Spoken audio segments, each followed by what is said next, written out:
Hello guys, आशा करता हूँ आप सब बेहतर होंगे और मैं बता दूं मैं भी अच्छा हूँ। अभी हम अपनी सीरीज का थर्ड स्टैंडर्ड कर रहे हैं। हम 210, 230 और 240 कर चुके हैं। हम 200 और एक्सक्लूसिव एंड में करेंगे 200 की सीरीज के। और अभी हम करने वाले हैं 240, जो है किससे, auditor responsibility relating to fraud in financial statement से रिलेटेड। अब मेरी बात सुनिए, एक बार मैं आपको ओवरव्यू दे देता हूँ। देखिए, समझिए मेरी बात को। एक फ्रॉड होता है, एक एरर होता है। ठीक है, फ्रॉड क्या होता है? जब बंदा जान के करता है। और एरर क्या होता है? जो बंदा जान के नहीं करता, हो जाता है गलती से। अब मेरी बात सुनिए, हमेशा ध्यान रखिएगा, फ्रॉड को डिटेक्ट करना ना, फ्रॉड को पकड़ना हमेशा मुश्किल है एरर से, बिकॉज वो जान के किया गया है। उसको छुपाने के लिए तरह तरह की चीजें की जाएंगी। और जब वो सामने वाला एफर्ट इस चीज के लिए कर रहा होगा कि मैं ये चीज पकड़ में ना आए, तो उसे हमेशा पकड़ पाना मुश्किल होगा देन एरर। एरर क्योंकि मैनेजमेंट भी नहीं चाहता कि वो चीज छुपे, लेकिन वो गलती से हो गई है तो वो पकड़ में आ जाएगी। तो इसलिए जब आप इस हिस्से को पढ़ रहे हो तो सबसे पहले ध्यान रखना कि फ्रॉड और एरर में फर्क क्या है। ठीक है, मैंने आपको बताया फ्रॉड और एरर में फर्क क्या है। अब मैं एक चीज बताया, तुम इस हिस्से के एंड में मैं आपको बताऊंगा कि इसका क्वेश्चन कैसे आता है एंड उसका स्टैंडर्ड आंसर क्या होता है। ठीक है, आप मेरे टेलीग्राम चैनल पे जाओगे तो वहां पर आपको एक पेज मिल जाएगा जहाँ मैंने स्टैंडर्ड आंसर का एक फॉर्म दिया हुआ है। ठीक है, कि इसके आंसर को कैसे आपको प्रेजेंट करना है। ठीक है, क्योंकि सेम क्वेश्चन आएगा, सेम तरह से हर आंसर लिखना होगा, कुछ पॉइंट कॉमन होंगे जिनके नंबर्स होंगे। ठीक है, तो हम उसको एंड में डिस्कस करेंगे। ठीक है, स्टार्ट करते हैं अब 240। सबसे पहले मैं बात करूंगा मीनिंग पे और फ्रॉड के। मीनिंग, अब जैसे मैंने बताया, ये क्या है, एक इंटेंशनल एक्ट है। ठीक है, जिसका जिसका मोटिव क्या है, कुछ अनजस्ट या फिर इलीगल एडवांटेज को उठाना। समझते हो? कोई गलत काम जो कि इंटेंशनली किया गया है। पर्पस क्या है? पर्पस है कि किसी चीज को छुपाना जानबूझ के, किस लिए, इलीगली कोई फायदा उठाने के लिए। ठीक है, मीनिंग समझ में आता है। ठीक है, अब फ्रॉड जो होते हैं वो किसकी वजह से हो सकते हैं? मटेरियल मिसस्टेटमेंट की वजह से। अब मटेरियल मिसस्टेटमेंट कैसी हो सकती है? जब फ्रॉड की हम बात कर रहे हैं, दो तरह की हो सकती है। एक होता है fraud relating to fraudulent financial reporting and एक मिस अप्रोप्रिएशन ऑफ एसेट्स। ठीक है, अब इन दोनों का मतलब मैं आपको समझाता हूँ। फ्रॉडुलेंट फाइनेंशियल रिपोर्टिंग में क्या क्या चीजें आती हैं? सबसे पहला पॉइंट लिखा है recording fictitious journal entry to manipulate the operating result. इसका मतलब क्या होता है? देखिए, मैं अपनी बुक्स में ना कुछ जर्नल एंट्री कर रहा हूँ जो एक्चुअल में हुई नहीं। समझते हो? जो एक्चुअल में हुई नहीं। सपोज करो मैंने ना एक्सपेंस की एंट्री मारी हुई है। एक्सपेंस के मेरे को एक्सपेंस बढ़ाने से क्या फायदा होगा? खुद सोचो। मेरा प्रॉफिट जो होगा वो क्या आएगा? कम आएगा। अल्टीमेटली मेरे को क्या फायदा होगा? कि मैं अपना टैक्स जो पे करूंगा वो कम पे करूंगा। ठीक है, तो ये क्या है? ये भी एक तरह का फ्रॉड है। इसके बाद बात करता हूँ इन अप्रोप्रिएट एजम्पशंस ले रखी है मैंने ना इतनी। जब हम अपनी फाइनेंशियल स्टेटमेंट बनाते हैं तो हम क्या यूज करते हैं? कुछ एजम्पशंस का यूज करते हैं, कुछ एस्टिमेशंस का यूज करते हैं। तो वो एजम्पशंस मैंने ऐसी बनाई हुई है जिससे कि मेरे को कहीं ना कहीं फायदा पहुंचे। ठीक है, तो ये भी आपको समझ में आता है। ये भी किसका पार्ट है? फ्रॉडुलेंट फाइनेंशियल रिपोर्टिंग का। Changing judgement to estimate account balance. अगर मैंने कुछ एस्टिमेट, मैंने बताया आपको हम क्या यूज करते हैं, कुछ एजम्पशन, कुछ एस्टिमेट यूज करते हैं जब अपने फाइनेंशियल स्टेटमेंट बनाते हैं। सपोज करो प्रोविजन फॉर डाउटफुल डेट, मेरे को पता है 100 के होने हैं, बट मैंने क्या लिया, मैंने ना इस साल चेंज किया अपना एस्टिमेट और मैंने सोचा कि ये जो बैड डेप्स होंगे मेरे वो हो जाएंगे 300 के, तो मैंने 200 से बढ़ाया। अल्टीमेटली मेरा प्रॉफिट कम हुआ, टैक्स कम आया। ठीक है, तो ऐसा करने के पीछे मेरा क्या मोटिव था? कि मेरे को टैक्स कम पे करना पड़े एज पर। मैं ये केवल जो भी बात कर रहा हूँ आपको बता दूं, मैं आपको अकाउंटिंग बुक के हिसाब से बात कर रहा हूँ। ठीक है, आगे लिखा है ओमिटिंग, एडवांसिंग और delaying recognise event and transaction occur during the year. कुछ इवेंट्स हुए थे, कोई ट्रांजेक्शन हुई थी जो मैंने क्या किया, या तो मैंने उन्हें रिकॉर्ड ही नहीं किया, या एडवांस कर दिया उन्हें कि आगे, और या फिर पहले ही रिकॉर्ड कर लिया, फिर डिले कर दिया उन्हें रिकॉर्ड करने में, जिससे कि मुझे कुछ फायदा पहुंच सके। और ये क्या है? जानबूझ के हो रही है सारी चीजें, ध्यान रखना। ठीक है, counselling the fact that effect the amount of recording in the financial statement. ऐसे कोई फैक्ट्स को वो करना जिससे कि मेरे जो फाइनेंशियल स्टेटमेंट में रिकॉर्ड्स हैं वो इफेक्ट हो। ठीक है, ये पांचवा पॉइंट समझ में आता है। छठा पॉइंट पे बात करते हैं engaging in complex transactions that are structured to misrepresent the financial position of financial performance। देखिए, इंडेस 116 नया नया आया और मैंने अपनी ट्रांजेक्शन रेंट की इतनी कॉम्प्लेक्स कर दी जिससे कि मैं उसमें कुछ फ्रॉड कर सकूं और किसी को वो समझने में दिक्कत हो। और जब मुझे चीजें समझने में दिक्कत होंगी ना तो अल्टीमेटली मैं लास्ट में से छोड़ने का ट्राई करूंगा या कहूंगा कि चलो छोड़ते हैं, अगली बार देखेंगे।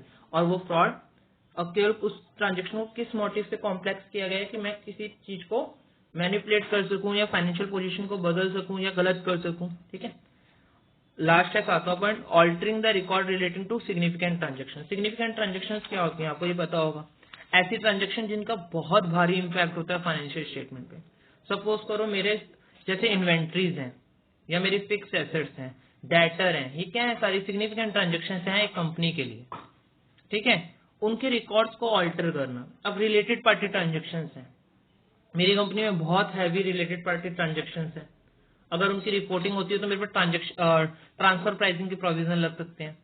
ठीक है, इस वजह से मैं क्या कर रहा हूँ, मैं अपने रिलेटेड पार्टी को अनरिलेटेड दिखा रहा हूँ, गलत कर रहा हूँ, वो सिग्निफिकेंट ट्रांजेक्शन है।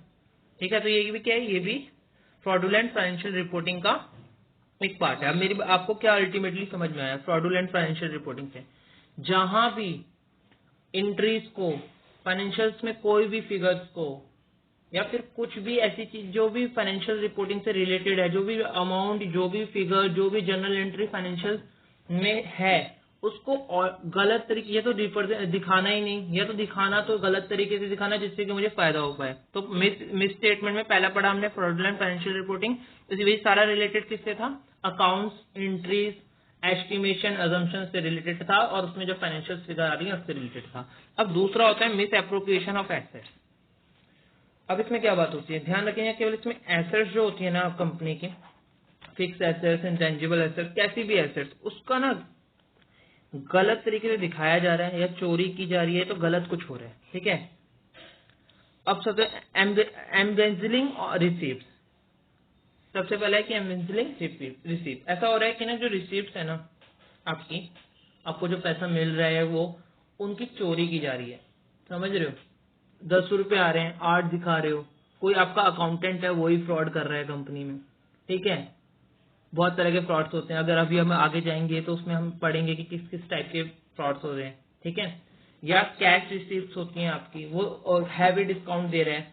ठीक है, लेकिन एक्चुअल में डिस्काउंट नहीं दिया जा रहा है। समझते हो क्या कह रहा हूँ, वो आप क्या दिखा रहे हो कि हमने 100 रुपए पे 10 का डिस्काउंट दिया, एक्चुअल में डिस्काउंट आपने कितना रिकॉर्ड किया होगा, 90 रिकॉर्ड किया होगा 100 में, लेकिन आपने एक्चुअल में कितना रिकॉर्ड किया, सॉरी दोबारा मैं रिपीट करता हूँ, 100 रुपए की सेल, 10 रुपए का डिस्काउंट, 90 रुपए अल्टीमेटली आपको मेरे आप ये दिखा रहे हो, लेकिन आपने एक्चुअल में डिस्काउंट जो दिया वो 10 का नहीं दिया था, वो 8 का दिया था, और आपको 92 मिल रहे थे। तो ये 2 रुपए का डिफरेंस आपने बुक्स में रिकॉर्ड ही नहीं किया। तो पहला पॉइंट समझ में आता है। ठीक है, डिस्काउंट ज्यादा दिखाना जितना एक्चुअल में दिया उससे। ठीक है, clear. Stealing the physical assets, मतलब आप क्या कर रहे हो ना, चोरी कर रहे हो फिजिकल एसेट्स की। आपने इस साल 100 रुपए की एसेट्स खरीदी, आपने बुक्स में 90 की दिखाई, 10 रुपए की फैक्ट्री में लगी हुई है लेकिन वो कहीं बुक्स में ही नहीं दिख रही है। ठीक है, और दूसरा एग्जांपल देता हूँ, साइड पे ना आपकी जो आपकी एक साइड है जहाँ पे काम होता है, और जहाँ पे, या फिर आप फैक्ट्री समझ लीजिए, वहाँ वर्कर्स जो है ना वो आपके फिक्स एसेट्स को ही उठा उठा के ले जा रहे हैं।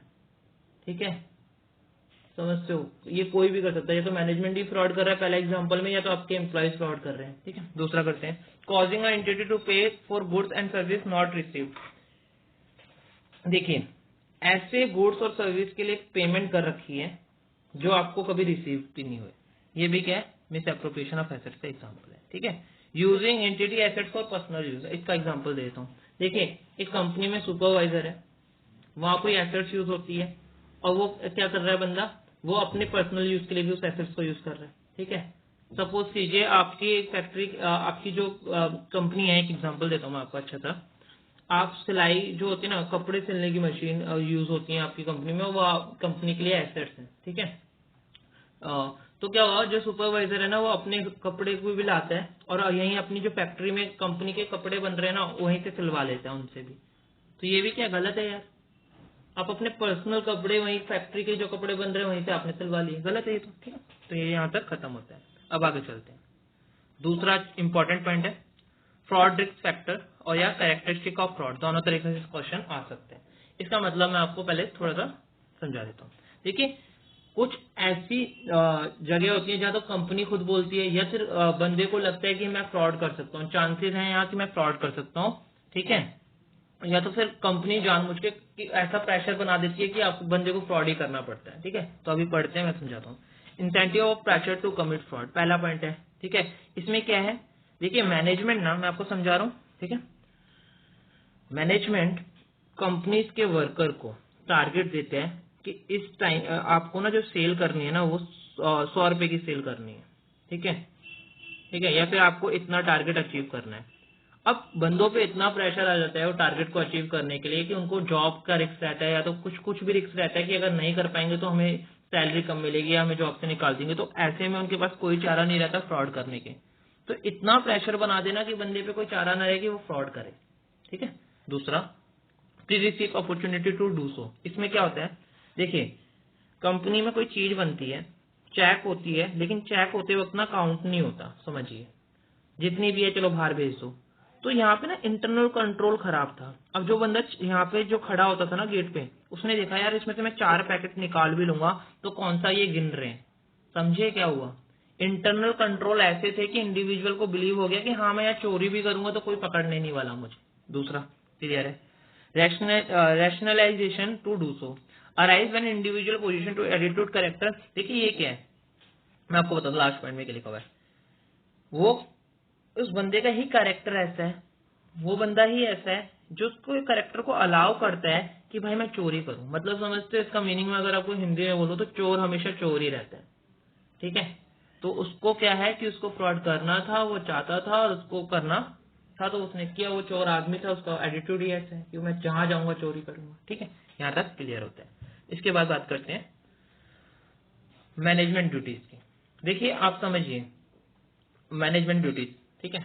जो प्राइमरी रिस्पॉन्सिबिलिटी है ना, प्राइमरी रिस्पॉन्सिबिलिटी है प्रिवेंशन एंड डिटेक्शन की, किसकी, फ्रॉड की, वो किसकी होती है, मैनेजमेंट की होती है, ठीक है। मैनेजमेंट एंड TCW जी, ठीक है। अगर आपकी कंपनी में कोई फ्रॉड हो रहा है, फैक्ट्री में फ्रॉड हो रहा है, कोई एम्प्लॉय फ्रॉड कर रहा है, कोई ऑफिसर फ्रॉड कर रहा है, तो प्राइमरी रिस्पॉन्सिबिलिटी किसकी है, मैनेजमेंट की है कि उस फ्रॉड को डिटेक्ट करे। अगर वो खुद इन्वॉल्व नहीं है उस फ्रॉड में, खुद इन्वॉल्व है फिर तो वो क्या ही करेंगे, ठीक है। To ensure the prevention of fraud, management must have a commit to create a culture of honesty and ethical behavior, ठीक है। तो वो यही कहना चाह रहे हैं कि इसको प्रमोट करने के लिए, फ्रॉड को प्रिवेंट करने के लिए ऐसा एनवायरनमेंट क्रिएट किया जाए, टॉप मैनेजमेंट लेवल कमिट हो कि हम फ्रॉड नहीं करेंगे, अच्छे से काम करेंगे और एथिकल बिहेवियर बना के रखेंगे। तो इस पॉइंट में हमें केवल कितना समझने को मिला कि प्राइमरी रिस्पॉन्सिबिलिटी डिटेक्ट करने की किसकी है, मैनेजमेंट की है। इसके बाद हम ऑडिटर रिस्पॉन्सिबिलिटी पे आते हैं, ठीक है। इसमें लिखा हुआ है to obtain a reasonable assurance that the financial statement as a whole are free from material misstatement. देखिए यहाँ पे लिखा हुआ है एक वर्ड रीजनेबल, आप इसको बिल्कुल हाईलाइट करोगे, ठीक है, बहुत इंपॉर्टेंट है, नहीं लिखोगे तो फिर नंबर नहीं मिलेंगे। अब रीजनेबल एश्योरेंस क्या है, देखिए ये क्या है कि मैं ना ऑडिटर हूँ, मैं बाहर से आया हूँ, मैं चेकिंग कर रहा हूँ, जब मैनेजमेंट नहीं पकड़ पाया तो मैं कैसे, इनहेरेंट लिमिटेशंस की वजह से ना हमेशा ये डर रहता है कि मैं एब्सोल्यूट एश्योरेंस नहीं दे सकता हूँ, क्योंकि हमेशा डर होता है कि फ्रॉड नहीं पकड़ा जाए। तो मैं हमेशा क्या देता हूँ, रीजनेबल एश्योरेंस देता हूँ कि भाई फाइनेंशियल स्टेटमेंट क्या होगी, whole free from the material statement होगी, कभी भी एब्सोल्यूट एश्योरेंस नहीं देता हूँ, ठीक है। अब दूसरा पॉइंट लिखा है maintain the attitude of professional practicism. इसका मतलब आपको पता होगा, नहीं पता है तो हम 200 पढ़ेंगे तब और अच्छे से समझ में आ जाएगा कि ड्यूरिंग द ऑडिट, मैं आपका मीनिंग यही बता रहा हूँ, एक बार ध्यान से सुनेंगे। जब भी आप ऑडिट कर रहे हो ड्यूरिंग द ऑडिट, ऐसा एटीट्यूड बना के रखो कि हाँ भाई यहाँ गलती हो सकती है, यहाँ मुझे अच्छे से चेक करना है, ठीक है। मतलब ऐसा भी नहीं करना है कि आप कि हाँ नहीं ये तो चोरी है, ऐसा नहीं करना है, लेकिन आपको हमेशा अलर्ट रहना है कि हाँ कुछ गलती मिल सकती है और मैं उसको पकड़ूंगा। मतलब आपको उस एटीट्यूड से काम करना है, ठीक है, हमेशा एक्टिव रहना है, ठीक है। आपको हर लॉ, हर जो भी चीज लिखी हुई है कहीं भी किसी भी रेगुलेशंस में आपको पता होनी चाहिए, ठीक है। तो यही इसका मतलब है, ठीक है। आपको एटीट्यूड बना के रखना है कि हाँ कोई चीज मिल सकती है, फ्रॉड मिल सकता है, मिसस्टेटमेंट मिल सकती है। Circumstance indicate existence of material statement, ठीक है। कुछ ऐसे इंडिकेटर होते हैं कि हाँ यार यहाँ मिसस्टेटमेंट हो सकती है, या ये बहुत इंपॉर्टेंट एरिया है, तो आपको वो भी हमेशा ध्यान में रखना है ऑडिट को, ठीक है, ठीक है। And consider whether such misstatement is, जो भी मिसस्टेटमेंट है, अब आपने क्या किया, सर्कमस्टेंस देखे जहां मटेरियल मिसस्टेटमेंट थी, अब आपको ना एक डिसीजन लेना है। जो ये मिसस्टेटमेंट है मैंने बताया दो हो सकती है, एरर भी हो सकता है, फ्रॉड भी हो सकता है, तो आपको कंसीडर करना है कि भाई ये जो मिसस्टेटमेंट है क्या ये फ्रॉड हो सकता है, तो आपको ये भी कंसीडर करना है। लास्ट में क्या करना है, कम्युनिकेट करना है जो मैटर आपने आइडेंटिफाई किया, जो मिसस्टेटमेंट थी लगता है कि आपको फ्रॉड हो सकती है, किसके साथ, मैनेजमेंट के साथ और टीसीडब्ल्यूजी के साथ। और अगर ऐसा लगता है कि मैनेजमेंट और टीसीडब्ल्यूजी भी इस फ्रॉड में मिला है, तो आप क्या करिए, कोई जो भी रेगुलेटरी अथॉरिटी है, जैसे सपोज कीजिए कंपनी के लिए आरओसी, तो आप उससे डायरेक्टली बात भी कर सकते हो। ठीक है, आपको मैटर अगर बहुत बड़ा लगता है। ठीक है, अभी हम इस पे डिस्कस करेंगे, एक पॉइंट को मैं बताता हूँ अभी। ठीक है, auditor unable to complete the engagement, और फिर क्या हुआ लास्ट में समझ में इसके बाद आपने मैनेजमेंट को दिया और मैनेजमेंट भी मिला हुआ है ऐसा लगता है आपको, और इस वजह से क्या होता है कि आप अपना काम को पूरा नहीं कर पाओगे, क्योंकि आपने कहा कि भाई मेरी इतना बड़ा फ्रॉड है, मेरे को ऑडिट छोड़ना ही पड़ेगा। एंड फिर क्या होगा, फिर आपको क्या करना पड़ेगा कि आपको हमें पॉसिबिलिटी देखनी पड़ेगी कि हाँ कि मैं विड्रॉ कर सकता हूँ from the audit and report कर सकता हूँ रेगुलेटरी अथॉरिटी को। ठीक है, और फिर अगर पॉसिबल है विड्रॉ करना, तो आप क्या करोगे, डिस्कस करोगे मैनेजमेंट से एंड रिपोर्ट करोगे अप्रोप्रिएट पर्सन को। यहाँ अप्रोप्रिएट पर्सन का मतलब गवर्नमेंट भी हो सकता है, आरओसी भी हो सकता है, सेबी भी हो सकता है, कोई भी रेगुलेटरी अथॉरिटी हो सकती है। तो आपने क्या समझा, ऑडिटर रिस्पॉन्सिबिलिटी में हमने समझा कि सबसे पहले आपको क्या लेना होता है, रीजनेबल एश्योरेंस लेनी पड़ती है कि मटेरियल स्टेटमेंट से फ्री है फाइनेंशियल स्टेटमेंट। ठीक है, आपको प्रोफेशनल स्पेक्टिज्म एटीट्यूड बना के रखना पड़ेगा, सर्कमस्टेंस देखने पड़ेंगे जहां मटेरियल स्टेटमेंट हो सकती है, क्या वो मटेरियल स्टेटमेंट फ्रॉड है ये कंसिडर करना पड़ेगा, और फिर मैटर को कम्युनिकेट करना पड़ेगा मैनेजमेंट से या टीसीडब्ल्यूजी से। अगर आपको लगता है टीसीडब्ल्यूजी भी मिला हुआ है तो आप एप्रोप्रिएट अथॉरिटी से बात करिए। अगर आपको लगता है कि इतना बड़ा फ्रॉड है कि मैं तो इसको ऑडिट को कंटिन्यू नहीं कर सकता, तो आप देखिए कि पॉसिबिलिटी है कि विड्रॉ करने की। अगर विड्रॉ कर सकते हो तो क्या करिए, पहले एक बार बता दीजिए मैनेजमेंट को कि मैं विड्रॉ कर रहा हूँ क्योंकि इतना बड़ा फ्रॉड हो रहा है और मैं ऐसे कंटिन्यू नहीं कर सकता हूँ, एंड लास्ट में एप्रोप्रिएट पर्सन को रिकॉर्ड कर दीजिए। ठीक है, हम आपको मैं बता दूं कंपनीज एक्ट के सेक्शन 143, 12 एंड 13 में हम पढ़ते हैं कि अगर फ्रॉड 1 करोड़ से अबव है तो आपको क्या करना पड़ता है, इंडिविजुअल एक बाय द पर्सन आपको रिपोर्ट करना पड़ता है मैनेजमेंट को, फिर मैनेजमेंट आंसर करता है। अगर नहीं करता है तो आपको फिर अप्रोप्रिएट अथॉरिटी को बताना पड़ता है, और आंसर करता है तो भी बताना पड़ता है कि मैनेजमेंट का आंसर क्या है और इस पे तुम्हारा क्या, जो भी आपका कमेंट है वो बताइए। ठीक है, तो आप सेक्शन 143, 12 एंड 13 इस ऐसे के साथ जरूर पढ़ेंगे। मैं दोबारा मेंशन कर रहा हूँ, कंपनीज एक्ट का सेक्शन 143 सब सेक्शन 12 एंड 13 आपको इस सेक्शन के साथ पढ़ना पड़ेगा। ठीक है, इस स्टैंडर्ड के साथ पढ़ना पड़ेगा। ठीक है, risk associated with non detection of material misstatement. अब देखिए मेरी बात सुनिए, आपने कोई मटेरियल मिसस्टेटमेंट पकड़ ही नहीं पाए, अब पकड़ नहीं पाए तो आप फ्रॉड भी नहीं पकड़ पाओगे, इसकी वजह से कुछ डर होते हैं। अब क्या दिक्कतें आ सकती हैं और ऐसा क्यों होता है, देखिए सबसे पहले due to inherent limitation there always unavoidable risk of material statement in financial statement due to fraud. ठीक है, मैंने आपको बताया कि हम रीजनेबल एश्योरेंस देते हैं, एब्सोल्यूट नहीं देते हैं due to the inherent limitation, और हमेशा डर रहता है कि मेरे से कोई मटेरियल स्टेटमेंट छूट गई होगी। ठीक है, risk of non detecting a material statement resulting from fraud is higher than the risk of non detecting one result from the error. मैंने आप स्टार्ट किया था स्टैंडर्ड तभी बताया था आपको, अगर फ्रॉड को डिटेक्ट करना बहुत मुश्किल है as compare to error, because fraud के पीछे बहुत सारे मैनेजमेंट के लोग होते हैं, ऑफिसर्स होते हैं जो चाहते हैं कि ये कभी पकड़ा ही ना जा सके। अब कोई ऐसा चाहेगा कि ना पकड़ा जा सके तो उसे पकड़ना बहुत मुश्किल है, क्योंकि वो बंदा भी भाग रहा होगा। एरर के केस में ऐसा नहीं होता है। ठीक है, risk of material misstatement due to management fraud is higher than the due to the employ fraud. ये भी बहुत बढ़िया बात है। मैंने आपको बताया कि अगर मैनेजमेंट ही फ्रॉड में इन्वॉल्व है तो भाई ये समझ लीजिए भगवान भी चाहेगा तो पकड़ पाना मुश्किल है। ठीक है, अदर देन की कंपनी कल को डूब जाए वो अलग बात है, फिर तो सबके सामने ही होगा, लेकिन मैनेजमेंट इन्वॉल्व है ना तो बहुत दिक्कत है। एम्प्लॉयज है तो एम्प्लॉयज के केस में क्यों पकड़ना ईजी है, क्योंकि मैनेजमेंट भी चाहता है कि पकड़ में आए, मैनेजमेंट के कंट्रोल में चीज है, मैनेजमेंट सब संभाल रहा है। लेकिन अगर मैनेजमेंट ही सब संभाल रहा है और मैनेजमेंट ही फ्रॉड कर रहा है तो उसे पकड़ पाना बहुत मुश्किल है। ठीक है, लास्ट पॉइंट पढ़ेंगे, कंडीशन और event which increase the risk of fraud और एरर। ठीक है, ऐसे क्या पॉइंट्स हैं जो कि रिस्क बढ़ा देते हैं फ्रॉड और एरर के। सबसे पहले लिखा हुआ है कि आपने अकाउंटिंग रिकॉर्ड्स में कुछ गलत तरीके से आपने रिकॉर्ड किया हुआ है, अनऑथराइज्ड ट्रांजैक्शन की हुई है या फिर लास्ट मिनट एडजस्टमेंट की हुई है। अगर आपको ऐसी कोई चीज दिखती है तो समझ लीजिए या तो यहाँ कोई फ्रॉड है या तो कोई एरर है। ठीक है, last minute adjustment, unauthorised transaction, improper recording. ठीक है, concealing, missing the evidence, conflicting और मिसिंग द एविडेंस, कॉन्फ्लिक्टिंग और मिसिंग द एविडेंस। ठीक है, मिसिंग डॉक्यूमेंट, ऐसा हो सकता है आपने कोई डॉक्यूमेंट मांगा और मैनेजमेंट के पास वो डॉक्यूमेंट कहते हैं कि भाई वो तो खो गया, या तो वो तो जल गया था लास्ट ईयर, ये तो है ही नहीं हमारे पास। अगर ऐसा कुछ है तो समझ लीजिए कि यहाँ कोई फ्रॉड और एरर है। ठीक है, other sorry third point, unusual relationship between the auditor and management. ठीक है, अनड्यू टाइम प्रेशर, देखिए मैनेजमेंट बार बार बोल रहा है आपको, ठीक है, कि टाइम के लिए, ठीक है, या फिर डिले कर रहा है, कोई आपने इन्फॉर्मेशन मांगी उसमें डिले कर रहा है, ठीक है, फालतू की बातें कर रहा है, आपसे बोल रहे सर खाना क्या खाओगे, ठीक है सर ये लोगे वो लोगे, जो काम की बात है वो कर ही नहीं रहे हैं, तो समझ लीजिए कुछ घपला है यहाँ पे।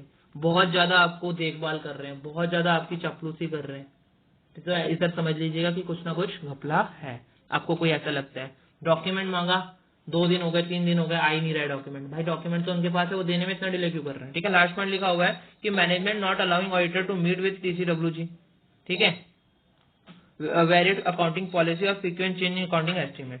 देखिए अदर पॉइंट में लिखा हुआ है कि आप बोल रहे हैं, बार बार बोल रहे हैं कि मुझे TCWG से मिलना है, टॉप मैनेजमेंट से बात करनी है, लेकिन वो लोग क्या कर रहे हैं, कह रहे हैं कि वो आए नहीं है, या अभी नहीं मिल पाएंगे, या वो तो बाहर गए हैं, ऐसे कुछ रीजंस दे रहे हैं। ठीक है, या फिर अकाउंटिंग पॉलिसीज में कोई चेंज करे जा रहे हैं, एस्टिमेट्स में चेंज हो रहे हैं। ठीक है, तो ये भी क्या है, हमें बता सकते हैं कि हाँ यहाँ कोई ये ऐसे इवेंट्स हैं और ये कंडीशंस हैं जहाँ फ्रॉड या एरर हो सकता है। ठीक है, तो आपको इंडिकेशन भी समझ में आते हैं। अकाउंटिंग रिकॉर्ड्स में कोई इम्प्रॉपर या इम्प्रॉपर ट्रांजेक्शन है, लास्ट मिनट एडजस्टमेंट है, ठीक है, या फिर हमने कोई डॉक्यूमेंट्स मिसिंग है, ऑल्टर कर दिए गए, या कुछ अनएक्सप्लेन ट्रांजेक्शन है। ठीक है, unusual relationship between the auditor management, मतलब कि आपसे डिले किया जा रहा है डॉक्यूमेंट देने में, या फिर प्रेशर बनाया जा रहा है। ठीक है, वीकनेस है इंटरनल कंट्रोल में, और लास्ट मैंने बताया आपको कि TCWG से मिलने नहीं दिया जा रहा है, अकाउंटिंग पॉलिसी में चेंज लाया जा रहा है, अकाउंटिंग एस्टिमेट्स में बार बार चेंज हो रहा है। ठीक है, तो टोटल मिला के हमने नेचर पढ़ा, फिर हमने मिस स्टेटमेंट के 2 टाइप देखे, फिर हमने फ्रॉड रिस्क फैक्टर देखे, मैनेजमेंट ड्यूटी देखी, ऑडिटर रिस्पॉन्सिबिलिटी देखी। ठीक है, सबसे पहले मीनिंग में हमने समझा कि ये क्या है, इंटेंशनल एक्ट है। फिर हमने देखा कि ये फ्रॉड किस वजह से होता है, मिस स्टेटमेंट की वजह से होता है। फिर मिस स्टेटमेंट में कौन सी ऐसी हो सकती है जो फ्रॉड को दिखाएंगी, फ्रॉडुलेंट फाइनेंशियल रिपोर्टिंग, मतलब ये सबसे किससे रिलेटेड था, ये अकाउंट से, ट्रांजेक्शन से, एंट्री से रिलेटेड था। फिर हमने एसेट से रिलेटेड देखा कि एसेट से क्या फ्रॉड हो सकते हैं। फिर फ्रॉड रिस्क फैक्टर में हमने समझा कि कहाँ कहाँ ऐसी जगह होती है जहाँ फ्रॉड हो सकते हैं। पहला तो बहुत प्रेशर था कंपनी पे, बंदों पे कि हाँ टारगेट अचीव करो। दूसरा, इंटरनल कंट्रोल इतने वीक थे कि बंदे को लगा मैं यहाँ चोरी कर सकता हूँ। तीसरा कि हाँ बंदा तो चोरी था। ठीक है, इसके बाद मैनेजमेंट रिस्पॉन्सिबिलिटी होती है। प्राइमरी रिस्पॉन्सिबिलिटी किसकी है, मैनेजमेंट की है कि वो फ्रॉड को डिटेक्ट करे। ऑडिटर रिस्पॉन्सिबिलिटी में हमने देखा कि वो रीजनेबल एश्योरेंस देगा कि फाइनेंशियल स्टेटमेंट किससे फ्री है, फाइनेंशियल स्टेटमेंट फ्री है मटेरियल मिस स्टेटमेंट से। उसके बाद देखा कि प्रोफेशनल स्पेक्टिसिज्म का एटीट्यूड बना के रखेगा बंदा हमेशा। ठीक है, कोई सर्कमस्टेंस है जहाँ मटेरियल मिस स्टेटमेंट है वो उसे देखेगा। अगर वो मटेरियल मिस स्टेटमेंट आपको लगता है कि फ्रॉड हो सकता है तो फिर आप उसको कम्युनिकेट करोगे। उसके बाद अगर पॉसिबिलिटी है तो विड्रॉ कर लोगे किससे, ऑडिट से। ठीक है, इसी के साथ हमारा ये स्टैंडर्ड खत्म होता है। ठीक है, एक बात सुनिए, मैंने आपको बोला था मैं एंड में आपको बताऊंगा कि इसके आंसर्स आपको कैसे करने हैं। अब आप समझिए, मैंने बताया मेरे टेलीग्राम चैनल का लिंक मैं नीचे डिस्क्रिप्शन में दूंगा। वहां मैंने आपको एक बार मैं आपको एक पेज पे भी लिख के दूंगा कि आपको कैसे आंसर करना है। ठीक है, बस आप ये समझिए कि यार इसमें क्या है कि आपको सबसे पहले 2-3 पॉइंटों को लिखना पड़ेगा। अगर मैक्सिमम टाइम क्वेश्चन जो आएगा वो ऑडिटर रिस्पॉन्सिबिलिटी पे आएगा, तो आपको सबसे पहले बताना पड़ेगा कि हमेशा आप क्या दोगे, ऑडिटर देता है रीजनेबल एश्योरेंस देता है। ठीक है, कि financial statement free from material statement है।